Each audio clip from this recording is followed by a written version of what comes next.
Tala Fou whaapoponga o Tala Fou mai le si ufonga le lau mua I Wellington e mole nei tai ao le asolua sefulutolo Februari lua a whelua whaa.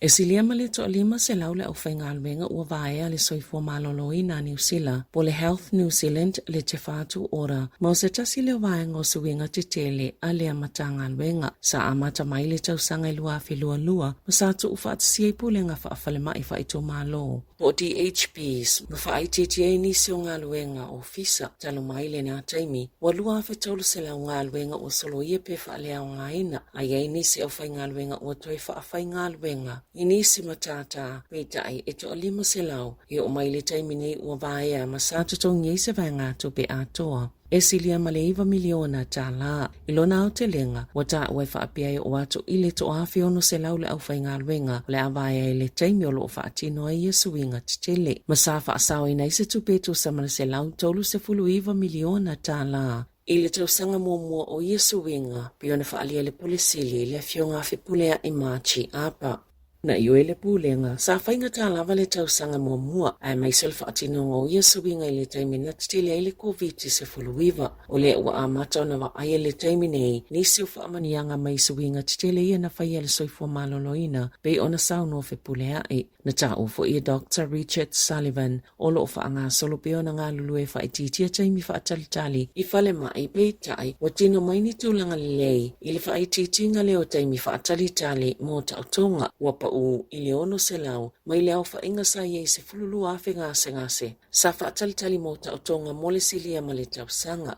mai o atu le masina o mati, wa au sia le whaatonunga sa to inato I le lua lua, ina io o mai le whaingon tausanga talwai, wa le eise ngase whaatalitali, mō se taimi umi, mō ni tautonga. Ele ioe polo ofisa Mike O'Brien o le Child Poverty Action Group I le finangalo le minista mo le whaititinga o le mātitiva o tamaiti o le saunoanga Louise Upston a tu I lalo le tau o le soifuanga o le afsosoani tele le whaititia fo I le numero o tamaiti mātitiva ma o le tu leo lo mata I tu tatu o le whainga malo so whaatasi o whaamaumonga na whaalaulua le ofisa fo I numero whaamaumawina New Zealand I le aso ananafi. Sa whailo I le whaita wafi o tamaiti o lo o lai au noa manisi vaenga pe to sile o na tāua mo I lātou e pe o se e vai le mawhai o na wa aia lātou fō mai ma le māwala lalo o to pe mawolo o tausiai I lātou. Pe ātatongi umatau o vaenga o lo whaonga mo le tausinga o lātou ainga na sauno O'Brien I le whaapea na o se whaafi taole, I le si iti o le tau le soifuanga, ai mo umia se tau maunga tele o le malo, I whaititi le mātitiva o whanau, mai le ua ia se ngai oinga mai le whainga malo lo iai nei, e tau mai ai, o lo iai so lātou whanau nau ngai sui ai, lea whaafi taole, e le o iai se sui ngai whaatatau ngai o lo fuanga iai. Le mātitiva, mōta maiti Māori, Pasifika, mata maiti e mana o ngā whaapitoa, mana saunole sa upol whaala putuputonga o lo mata ituina ni whaatino ngai whaia mo le mātitiva o whanau, e te tauna matua ano le mālo, I le whaalele o tupe maua, ma le o lalau li leo tangata Māori Pasifika, e te tauai I le mālo, o na waweto e whetu una I le tūlanga benefiti, whaopopotu pe ainga iei tamaiti whaapea ma benefiti, ma lango I tangata e mawala lalo tutongi. Na whaalau iloe le aingo le I whaipule le green le sunga whaanana e Feso Collins, ni o lātou vale alofa mo iei lunga o upeanga o Feso o ta inga I le aso ana nafi. O le susunga whaanana, sa maliu whaafose I le tae o le asolulu, ina uapa ui le taime se polo kalame, sa awai whaatase manisi ilonga I le atunu, e sa ili ni fisoso ani moni suawa I tau mawhamama, mo atu moto le Pasifika, sa whailoe le aingo whaanana, e le mo whaie upo na whaamatala lo lātou loto whaangai e tia ili tele o whaamaisenga, o lo whaanga ma whaamawhanawhananga mo I lātou, talo na tu umalo le ali I whaipule, sa o lātou whaaleo ilo lātou anganga whaafetai, I le atunuu, sa le masino le tele o whaamaisenga, mai lawa I le ali I pālimia Christopher Luxon, o taita I o vaianga whaopwhai, o whaipule, ma le ano I sa whaaleo lātou loto mawhatia, ona o le tu umalo whaafose o le susunga I a whaanana e Feso.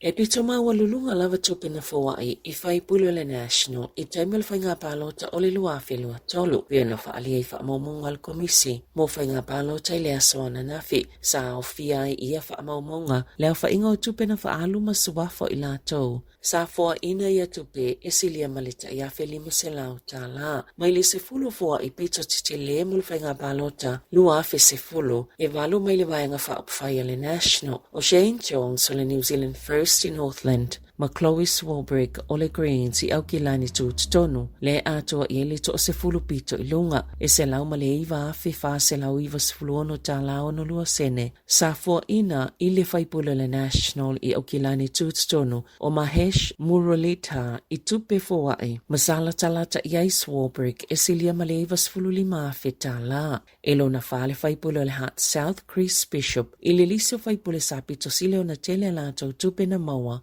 I foa ai ise au wha inga iwa sifulu walu afe lima se lau wha sifulu iwa tala. O Jones, le minista o whainga whaiva mapuna oa wha peati na eito malo. Sa ia tau lima ina le iwa sifulu lima afe lima se lau lua sifulu wha tala. Moana wha atau sina ilo na eito malo. E au fiele sifulu afe tala mai le kampania le tangata pito mau oloa New Zealand o Graham Hart. O Chris Hipkins e pito ma walunga I le vaenga le leipa mai silia ma le luas fulfa afe tala ni foa ina maua mai se tangata e to tasi.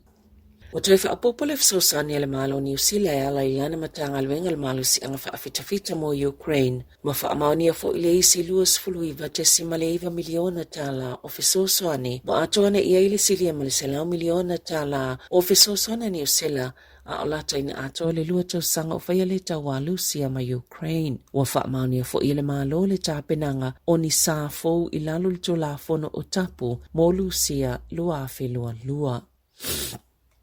E whātia si ma le ono pasene na si tia le fuafa o ngā tutono tau whale no fo mau tutongi e Wellington e mai lea masina ma o se taimi pito silo na maululunga I si itanga I tutono New Zealand e maafuana o le to tele o tamaitia o ngai fia maua ni whale e no fo ia lata ya onga I fo ino mero wha mau mawina le trade me property ma ia te sema ia Januari o loo whailo ai o Wellington e leisi a ai e pito silo na maululunga tau whale no fo mau tutongi e tutono le tunu o petele ina ta iono se lau walu se fulu tala I le vaiaso ma o loo tutusai ma aukilani I le numero mua tolu ma sena talu ai sa ono se lau tolu se fulu tala I Wellington e tu sai ma wha maunga e iwa sifulu pasene na si iti aile mana onga ngoni whale no fo mau tutongi Wellington ma ia te sema e o ia Januari na tā wale au whaito whaia ma tā upo a o si iti aile tau o tupe no ma ai Tala Fou e ono whianga iei fo itangata iei o lātou whale no fo mau tutongi ma si iti anga I tupe whaalu ma o le apasi atu fo inisio ia tau itangata no fo mau tutongi e ale le si iti o tau lātou te tutongi ina I whale no fo mau tutongi. Na whaatawato le warehouse group la lātou kamupani o le Tobido 7 mo le tala e tasi. Na tā wale apule ina e au nanga tali malo le tahua partners le kamupani ma le to tele lava lau whainga luenga le Tobido 7 o le aufoina ie le tahua ni ngā luenga o le warehouse group e ie ma le stationery whaapea ma le no liming o e ana le tahua e au fiei Paul ma Liz Blackwell o le breakers sa fia ngai le Tobido 7 ma whaafita auli nei masina utona iatu ma sa silia ma le 5% na pa uwai whaataunga le company I le kuata mo le tau sanga. E luas fulfate se malfa miliona tala Australia le tu fata singa o siea o le pulesilo le Woolworths. Le ole fato fatu ia le company na ua malolo mai le ngalwenga. Sa ia fa silsile le asolulu o le avave malolo mai le na ngalwenga. O le fale o aso talo na mai ala na fatala noanga. Sa fa lunga le TV o le ABC Australia na fisiling iai Brad Banducci. E fata tau itu a ingolo o tasi I mawalunga I tau o loa. Na te ena le Woolworths le ana supermarket lo New Zealand ni lipo te fa apio le fa mama nga le pulisili e ma fono le fa atala no nga le na fa ile ABC ile na ole paule ole taimi o fa itio ina ile pulisili ai ole wata o se lipo te le tu petele ole ai ma waina e fa apopo ile ono te si male 5 miliona tala Australia e ile tali tonu ole ai ma waina mai se vaenga o lona tatongi fa le tau sanga o se te mole amalo lo ai si tu langa ai Amanda Bardwell ma ole putiele o atu le lua te si male tasi 5 miliona tala lona tatongi ile anga luenga fo maulo o awhia I malana supa pe ona lipo tiele au nanga le Australian. Tala Fou ia male si ufonga le lau mua mo le nei vaenga o le tai au.